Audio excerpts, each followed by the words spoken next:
How we doing?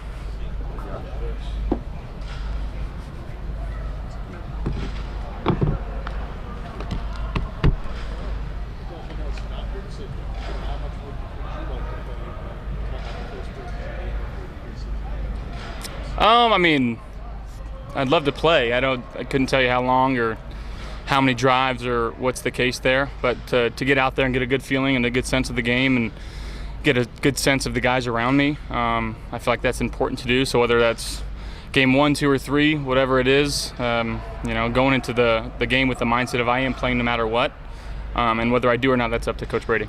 Coach, you already said that the starters are playing for you. How important is that, given that you've had your first taste of the new stadium, but now you get that taste in a competitive setting? I mean, new environment, new routine, just understanding, again, like we want to make this as real game-like as possible because it is a real game, but to have those reps before first game when we have it here on Thursday night, just understanding really the process behind everything and not being surprised by anything new. Are you, after facing your own defense the last couple weeks, are you curious how those guys look, schematically to a certain extent, and how they perform against somebody else? Yeah, it'd be awesome to see. I mean, guys are flying around right now in practice and making plays, and they're disguising really well, moving together. And it's a really tight-knit unit right now, so it's awesome to see, and I can't wait to see them get on the field and play somebody else and start laying some hits down. I guess it's no different than going into SoFi or a new stadium for the first time, whatever, but what are the things that you need to adapt to when you go into a new stadium? And what are you looking for, like when you go during that first practice and the first few games at Hyman? Yeah, I think adaptability within the grass or turf, whatever field is out there, understanding where the play clocks and the game clocks are, different lights, the light patterns, they make a difference for the receivers and punt returners, kick returners. So I mean, there's quite a few different variables out there, and to get as comfortable as we can before we play in there, that's, I think, very beneficial for us. Josh, what have you made of the competition between Kyle and Shane? Both of those guys are competing for a pretty important role on the team. Just how do you maybe help those guys too as well?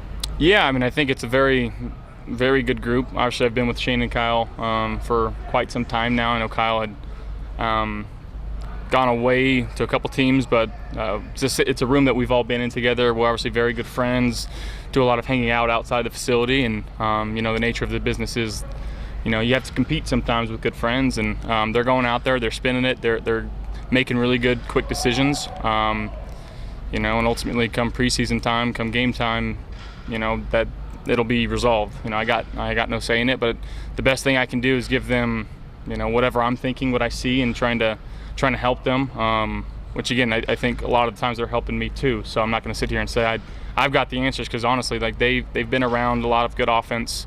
They understand the game at a very high level, and I find myself learning a lot from them as well. Josh, with a player like Josh, do you think you're starting from a clean slate, or do you think that there was things that were built last year that can be built upon? Yeah, there's definitely things that were built last year that we can continue to build upon, and he's coming into this camp extremely healthy.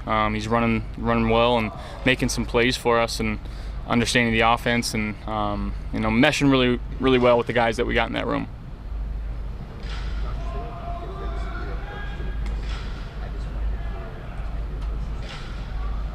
No, I think it's, especially when you're playing and going in the mindset with you're playing each game, throughout the week, watching film, game planning, and getting as ready as you can, understanding what's going on. Now halftime might be a little different, grabbing some seeds or a little bite to eat, whatever's in the locker room. But that's really the only difference. What have you seen from Lloyd? Obviously working with him quite a bit since Conway. Yeah, Lloyd's been awesome. True vet, understands what's going on. Came in here and just learned, and he's doing such a fantastic job right now. I'm extremely comfortable with him. I think the guys in that room really respect him. He's played a lot of good ball in his career, and he's doing a great job right now. You guys haven't played a game together yet, but I know you said you and DJ have built a lot of familiarity and connection up to this point. Was there a specific point when it felt like maybe you guys took the next step? I don't want to say it clicked because you haven't played a game yet, but like where it kind of reached that next level? I mean, I think think OTAs, we again, it was just pretty seamless the way that we communicated, the way that he spoke to me body language wise on the field, and then in camp just continuing to build on that, understanding him as a person. I do believe that pays dividends on the field of just making sure that we have a good line of communication, and it doesn't have to do anything with football. But he's a fantastic teammate. He loves the game. He's attentive to detail. Like, he just does everything the right way, and he makes it such an easy job for me to throw it to him. In the same vein, you came to camp specifically telling DJ that I'm going to stop trying to be perfect. How much did that free you and him to allow growth in that relationship? A lot. I think that was a big moment for us. Just like, hey, like I said earlier, when you get a new teammate, you're like, I want to show him why he's here and what he can do with me. It's just like sometimes that's when you start yourself aiming and guiding the ball. And it's like, you know what? I'm just going to throw it. Do your job. Get open, catch the ball, and I'm going to put it where you can catch it. And I think that's freed us both up of like, all right, like, let's roll. So it's been pretty awesome. How imperfect can you be with him? Pretty imperfect. He can erase a lot of mistakes. And honestly, it's just give him a chance to catch the ball and get the ball in his hands. It's practice. I'm sure you guys have tried a lot of things. At least we have noticed stretching the ball down the field a bit. Is that because of the personnel that are now here? Is that a priority in the offseason of like, hey, we want to maybe be more selective when we take these shots? Or is that not anything? I think it's figuring out what we can and can't do, understanding what guys are good at, and I think we're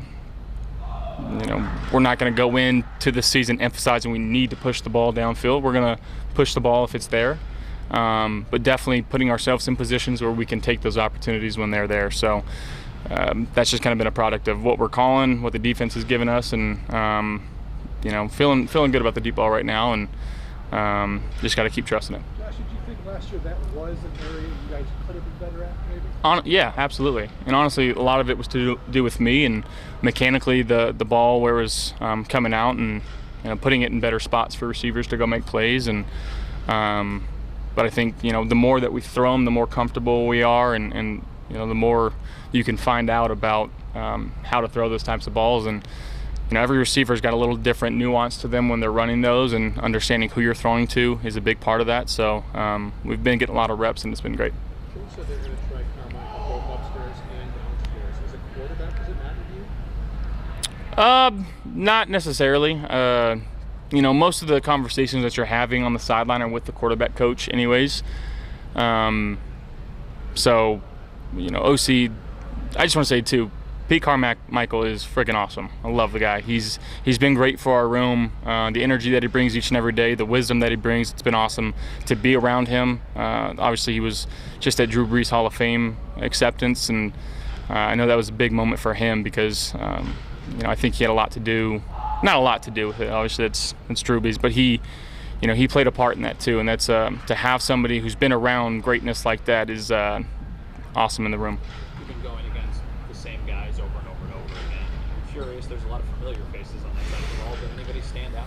Anybody maybe you didn't know much about that you've been impressed with? Yeah, D. Alford's been making a lot of plays. I've loved what Bradley Chubb's brought to our defense. Not even from an on-the-field product. That's great in itself.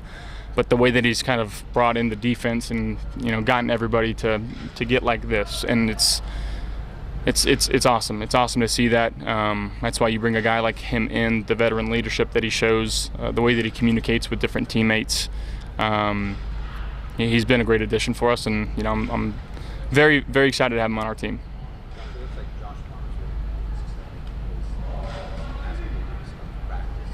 What have you been seeing out of him, and what's your excitement level for what provide this offense? Yeah, I mean, he's going full speed. I think that when receivers can practice the way that they're going to play and they run routes full speed, it helps with timing. It helps with the trust level of understanding where he's going to be at what time within your drop. He's like I said, he's meshing really well with the receiver room right now, and everybody in that room's getting along well. And he's just going out there, he's making plays. At the end of the day, that's what you need your guys to do. Absolutely. You know, he's coming into his own right now, and I know last year he was battling a lot of things through camp and into the season, but it's good to see him moving the way that he's moving right now. Thank you, guys.